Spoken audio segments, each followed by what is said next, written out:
Hey everyone, and welcome to this week's episode. I am going to be talking a little bit about what I do with DxO Pro RAW and how I use that program to help with editing my photos. So stay tuned to this episode.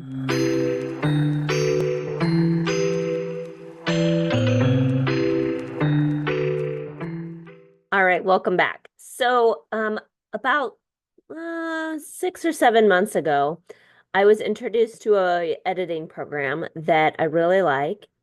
It's called DxO Pro RAW, and it has been a really good way of denoising my images. And what I like about it is that I am able to use the program before I start editing the photo.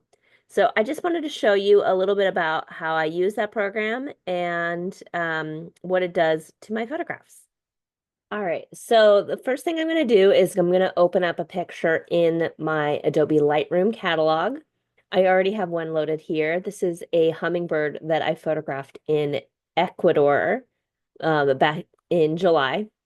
And so you'll see in this photograph that there is a little bit of noise. I'm in a dark forest. I'm using a really high ISO. I'm at ISO 8000 on my Nikon Z9. So I'm able to freeze the action. I wanted to be able to get the hummingbird frozen in the air, but that does add for a little bit of noise. So what I'm going to do on this picture, I'm going to right click on the image and I'm going to say export and then preview and process in DxO PureRAW 4.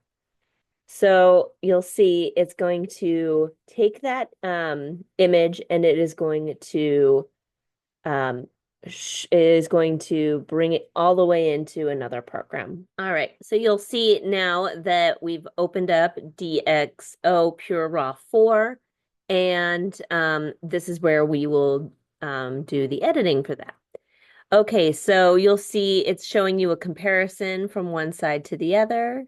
So more noise, less noise, and just kind of does a slider so that you can see the difference. And then a couple of the settings. So you've got deep prime or deep prime X2 XD. Um, I typically like this one, the XD2. And then it gives you an option for making a few little adjustments. I kind of like what it presets, so I don't do too much changing on that, but you can always use the sliders to change that.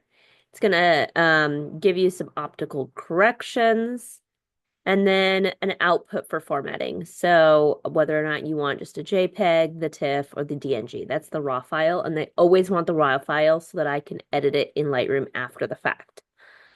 For the destination, I put it back into the original folder in Lightroom, and then I let it rename it to what it was, export into Lightroom, and then into the default catalog.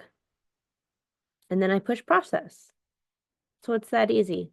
All right, so once it's processed, it'll come into my Lightroom catalog. It does go into its own folder. I don't super love that, but you just move it over into the original folder that you like. So it'll come up. It looks like they're all grayed out. I'm just going to say done. And now you can see that noise is so much less prevalent. And now I can start editing the photo. So from there, we're going to go into develop. And we're just going to make a few things. I've got a lot of space here on the bottom, really unnecessary. So I might just crop it a little bit the way I'm filling the frame. And you can see there's so much less noise than there was before, which is a big, big game changer. So I'm just going to lighten up the image a little bit and just tone down some of the highlights you can see on the flower now. I can just get a little bit more detail. Just changing just a little bit of the sliders. A little bit of the highlights, the overall region of the photo. I don't make too much adjustments, just minor tweaks. And then I like to narrow in on the subject itself.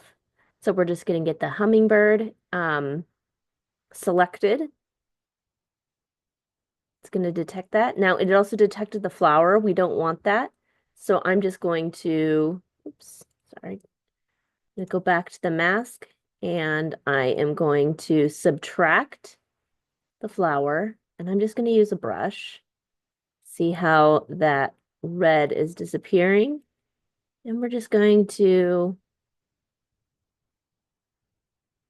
draw on the picture here. Don't forget to do the underside here as well. The flower's a little red, so it's going to naturally be red there. All right, so you got the bird is highlighted, nothing else is, and then I just like to add a little bit of sharpness to it, and I do that with using the texture effect. Sometimes I use exposure just to lighten it up a little bit as well. And there you go.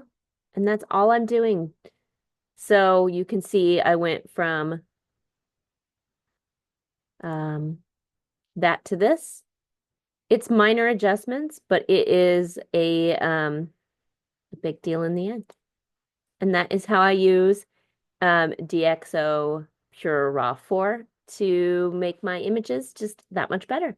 Hopefully this helps, and I guess we'll see you next week. Don't forget to like and subscribe, and I'd love to hear your comments in the comment section about anything else that you like about DXO PureRAW 4 or any questions you have about the program. All right, we'll see you next week. Thanks for tuning in.